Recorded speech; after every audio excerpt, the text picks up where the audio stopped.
On est ici à la Cité de l'Architecture, dans la salle des monuments gothiques. Il y a des bouts de Notre-Dame autour de moi. J'ai face à moi le coq qui a été retrouvé dans les décombres. J'ai derrière moi la cathédrale de Laon, qui est une des premières cathédrales gothiques.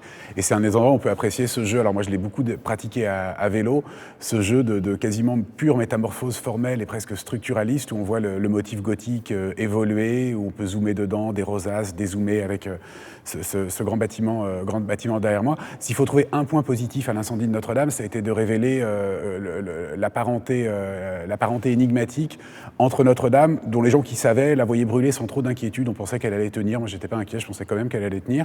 Et des structures beaucoup plus modernes comme Beaubourg, où on voit vraiment à peu près le même système avec les tirants extérieurs, etc. Et c'est amusant de faire un parallèle comme ça entre les époques. D'autant plus ici où j'ai face à moi une statue de Viollet-le-Duc. Viollet-le-Duc qui est vraiment une figure comme ça de transition entre l'architecture, on va dire ancienne, et l'architecture moderne.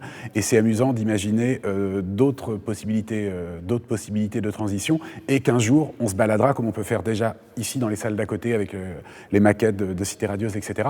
On se baladera au milieu des vestiges et des ruines de l'architecture moderne, de l'architecture du XXe siècle, avec le même émerveillement qu'on le fait aujourd'hui au milieu des ruines de l'architecture gothique.